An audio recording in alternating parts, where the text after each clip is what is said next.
Chapter 10: The Familiar and the Unfamiliar Homeland. Shalom! Welcome back home to Israel, my brother. Daniel arose after kissing the ground of his homeland, and Yosef embraced Daniel with his stout arms. Shalom, Yosef. Daniel returned Yosef's hug with surprised joy. Despite Yosef's solid physique, Daniel could see that his younger brother was beginning to show some age around his eyes. Crowds were all around them, many of them family members unknown to the boys. They were waving blue and white Israeli flags prominently displayed with the Star of David.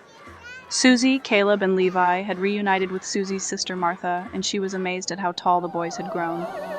The crowd broke out into singing after the Prime Minister had greeted and welcomed them and several other immigrants. Many Jewish people had fled to Israel in diverse situations, from intense persecution to other natural disasters globally. The Cohen family had never felt such an honor, and it felt like they were finally back to their childhood home. Shalom! It gives me great pleasure to welcome you to your home, Israel! Shouted the Prime Minister, addressing the crowd. Great cheers and applause followed. Although the Prime Minister had a full head of gray hair, his smile maintained a youthful appearance, and everyone seemed to enjoy his leadership. For the first time in history, we have the opportunity for great peace in our country. God has graciously expanded our borders despite attacks from our enemies in recent days. I want to take this moment to announce to the world that we are embarking on a new journey together, one that links to our past. Every year at this time we proclaim, "Next year in Jerusalem."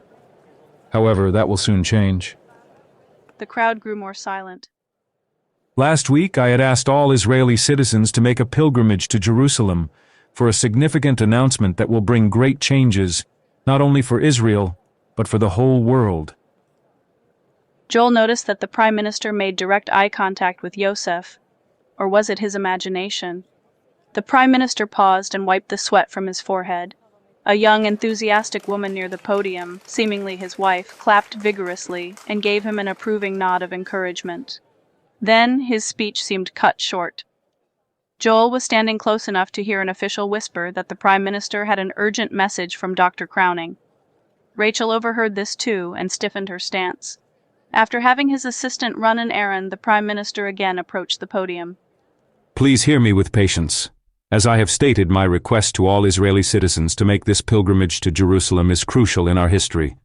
And now, he said, glancing backstage, it is my privilege to introduce to you the man who has made this moment possible. Dr. Ahab Crowning.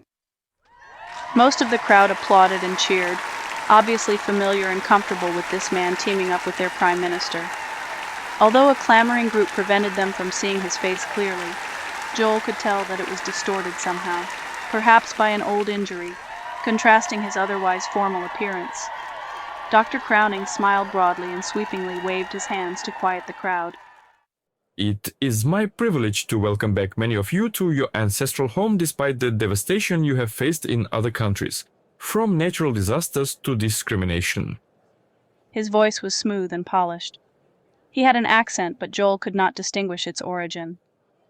Despite all that, I believe those of you who have survived and made this journey are under a divine plan to witness this new chapter of time. I felt I could only announce this crucial information within our most sacred city, our city of peace. He lowered his head and paused for a moment in silence. Then he continued, his eyes blazing. All our political leaders are in agreement. We have created, located, and gathered all our required materials. We have trained all our priests, and now we are preparing you, my people. After the last day of our Passover celebration, you will witness the wonder that centralized the worship of your ancient ancestors. Yes, now is the time.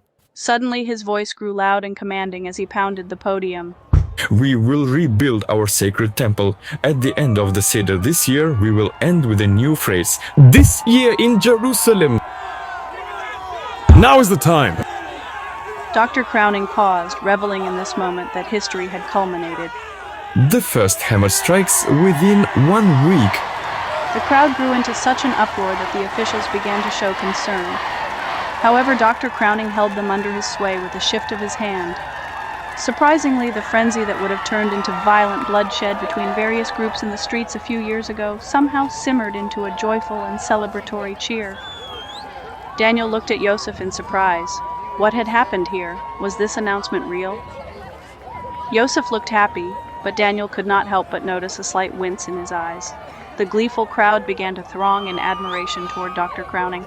Therefore, he ended his speech. Thank you, and once again, a very heartfelt shalom. This evening, we celebrate this Passover like no other before. Welcome home to Israel! At that, Dr. Crowning waved at the cheering crowd, and his guards escorted him and the Prime Minister away. The crowd continued cheering and waving their Israeli flags. It took quite a while for them to calm down. Then they began to murmur excitedly, wondering what would happen next. Once they made their way past the crowd, the extended Cohen family gathered around Daniel's family in the terminal. After a barrage of questions at immigration, it was such a relief to Daniel to see familiar faces in his old country, especially his brother Yosef. Even though the boys likely had no memory of meeting their uncle, their relation to him was uncanny, with the same dark, curly hair as Davy and pronounced facial features like Joel. It was like seeing themselves as a middle-aged man. He wore a kippah, like their dad, covering his aging bald spot. He had bulkier muscles, though, which made Davy feel a little more self-conscious about his scrawny arms. And who are these guys? Asked Yosef, ruffling Davy's curls. Let me guess, you are Davy and this must be Joel? Yes, sir. Yes, sir. Said Joel and Davy. And this is Rachel. Joel said. Such a lovely girl, Said their Aunt Rebecca, shaking Rachel's hand. Her pronounced, rosy cheeks highlighted her friendly smile. Rebecca wore a long dress and hid her dark hair underneath a black and white scarf, similar to Susie's, making Rachel wonder how to dress in their new environment. When Rebecca saw Daniel and Susie, she straightened and said, We are so sorry to hear about Lydia, Daniel, and Susie. She reached over for an embrace. So sorry about Bill. Susie wiped a tear that billowed from her weary, dark eyes. May their memories be blessings to you all. Yes, we regret not getting to know them better. May God bring you peace now that you are back home and safe in Israel, Said Yosef with a sincere and solemn expression. They all paused, and Yosef and Daniel nodded at one another in a heartfelt exchange. Martha, it's good to see you again. I see your nephews have nearly grown up as well. Martha had pulled her graying hair into a tight bun behind her scrawny cheekbones. From underneath her shawl, it gave her a stern appearance. However, her speech sounded gentle and kind. Yes, indeed, this is Caleb and Levi. She gave the boys a slight push, which made the boys step forward awkwardly. So glad to meet you both. Yosef gave them both firm handshakes. Good, strong names. Levi must be named after our common ancestor, as is our son. Susie managed to nod yes, attempting to fight back her raw emotions about Bill and being back home in Israel. Then Yosef reached back and pulled forward a young, awkward boy from behind Rebecca. This is our son, Adam Levi. He is about your age, Davy. You two were quite young the last time we saw one another. It seems that it's almost time for you two to have a bar mitzvah. Davy's already almost a year past that time, Said Daniel. What's a bar mitzvah? Asked Davy. When Davy and Adam faced one another, it was as if Davy was looking into a mirror. Only Adam had slightly darker skin. Like Caleb and Levi, he wore a kippah to cover his head. It looks like we've got some training to do. Would you look at that? You two could be twins, Said Yosef. Both boys looked at each other with awkward curiosity. Davy searched Adam's face and thought he remembered something from long ago. Perhaps Adam can show you boys around school in the next couple of weeks, Said Yosef. It was Davy's first thought about going to school in a new country. Do you guys play baseball here? Asked Davy. Sure, Said Adam. We have a new team at our school. Adam seemed friendly, and Davy was glad to have someone show him around the place. Caleb and Levi play too, Said Davy. What positions do you play? Asked Adam. He could tell that Levi was closer to his and Davy's age. Caleb was slightly elevated in height and age compared to them, but only by about 2 years. I've played right fielder, but last year I was the pitcher, Said Caleb. Second baseman. Said Levi quietly. Shortstop, Said Davy. I've played center field. Said Adam. Well, they'll fit right in. Even though your season has ended, ours will pick up in the fall. For the first time, the boys grinned. Just then, a worker from the airport delivered Chester in a cage. Despite his injured paw, Chester circled, excited to see the boys, and whined to get out. You have a dog? Awesome! Said Adam. Chester's speckled fur pushed through the cage as he licked the boy's hands. Come on and we will get you all settled, said Yosef, grinning as he led the group to their vehicle. Adam and Davy relieved Chester from his cage, and Susie and her boys began to follow Martha in another direction. If you boys and your mother ever need help, just reach out to us, said Rebecca. You will have to come over and visit us soon.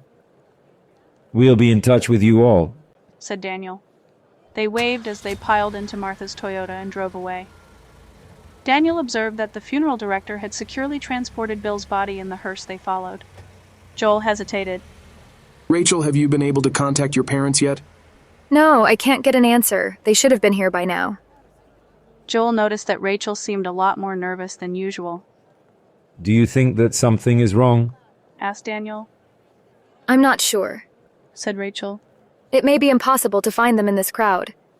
After a moment, Yosef offered a suggestion. Why don't we all head to our house and get you something to eat? Perhaps by that time your parents will have been able to reach you. We don't live too far from here. They all thought it was a good idea, so they loaded into Yosef's SUV. As they drove along, the zealous drivers and the white skyscrapers eventually vanished into the background, and lush farm country began to appear. The air was cleaner than in Indiana, with a rich smell of wisteria in full bloom. Chester sat on Davy's lap, flapping his tongue out the window. He darted his head back and forth as if excited to be on their new adventure. The smooth roads turned into bumpy terrain, but no one seemed to mind since they had grown up on back roads all their lives. Yosef and Daniel chuckled about their childhood memories for several miles as the others listened and took in their new surroundings.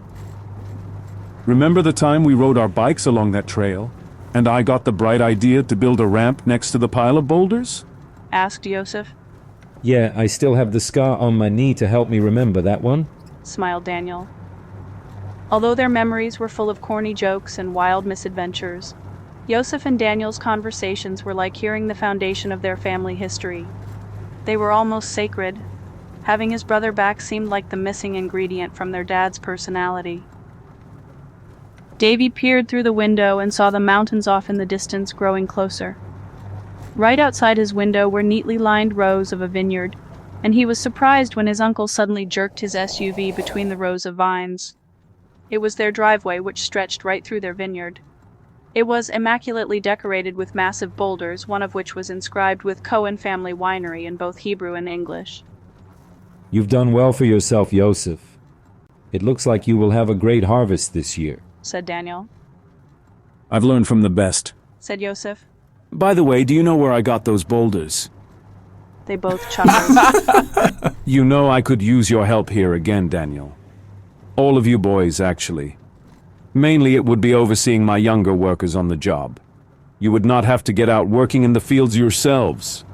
My crew from the archaeology department has contacted me recently, wanting my help in an important excavation. When Joel gets brave enough to pop the question, Rachel is invited into the family winery business as well. He winked at Joel, making his and Rachel's faces glow red. Davy and Adam both snickered from the back seat. I don't want to intrude on what you have for yourselves here, said Daniel. I know that I forfeited my vineyard when I went to America. Our parents made that clear, remember? That's all in the past now. And look at what treasures you have gained, said Yosef, nodding proudly at his nephews. I want my big brother back. And besides, I need your help with this huge harvest. Now that you are back home, it is only right that you and your family reclaim what was lost. This coming year is the Jubilee when you are to redeem your land. So come and receive your portion of the inheritance, not only for you but for your sons and future grandchildren. Rebecca nodded in agreement with her husband. Daniel paused for a moment. I'll think about it, Yosef. Toda Rabba, we truly appreciate everything that you are doing for us. Bevakasha. It's good to have you back, brother. Yosef smiled as he rounded the corner where their house came into full view. The elegant stone masonry was majestic, with massive columns and multifaceted gables outlining the horizon. The elaborately secured gate opened automatically. Beyond the mansion, in a separate section, was a similar structure, which had attracted a rather large crowd of tourists. The family winery had grown immensely since Daniel last saw it. Is this a museum? Asked Davy as the vehicle rolled to a stop. No, Laughed Yosef. this is your home. Awesome. Davy replied with his mouth gaping. They unloaded out of the vehicle and Chester romped around, happy to be out in the open. This is so sick. He glanced at his uncle. In a good way? They all chuckled. Davy and Adam patted Chester's head as they made their way to the entrance. Before they could open the door, a myriad of relatives poured out of the house to welcome them home, singing and dancing. They passed around cider plates and drinks in celebration. Although they could never make up for the loss of Lydia, they felt as if they could at least help with their Passover meal. Daniel looked around and felt the old familiar sense of being home. He flashed back to when he and his family had met Lydia for the first time. It was Passover then as well, and they were teaching Lydia and her Christian missionaries about the Seder plate. He remembered how their eyes met as they sat beside one another, passing the food around. Her bright blue eyes sparkled and captured Daniel's gaze. They were a beautiful match to her brown flowing hair, Daniel observed. He became so absorbed that he barely remembered that it was his dad, Saul, leading the meal and discussing the symbolic elements of each food item and events from the Tanakh.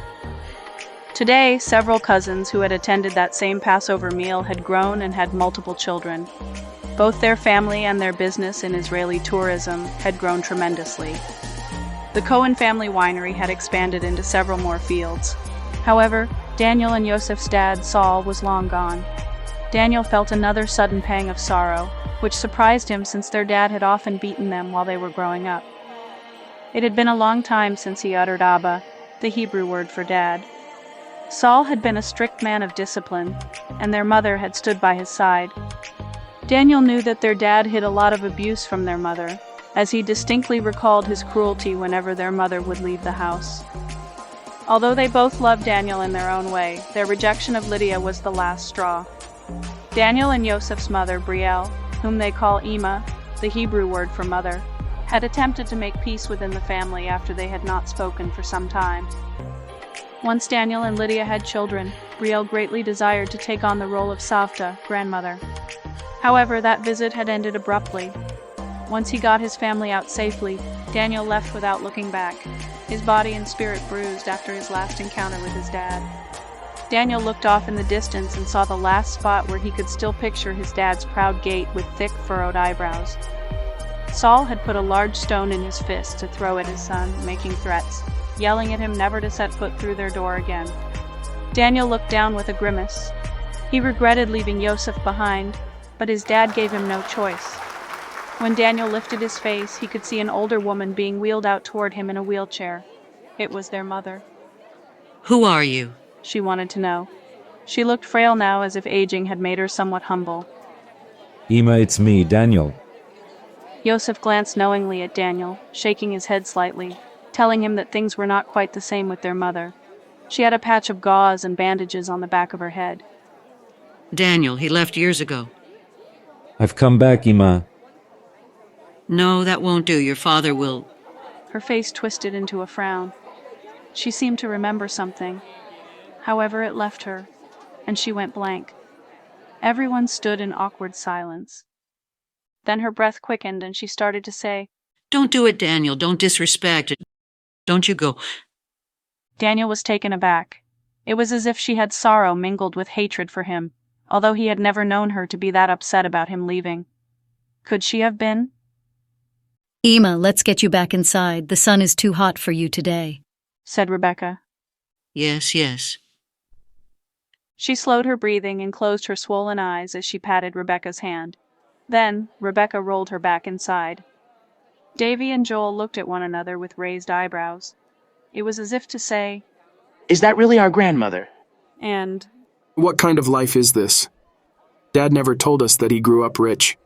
Since it upset him, they had never asked him many questions about his youth. Now they were immersed in what was left of those memories.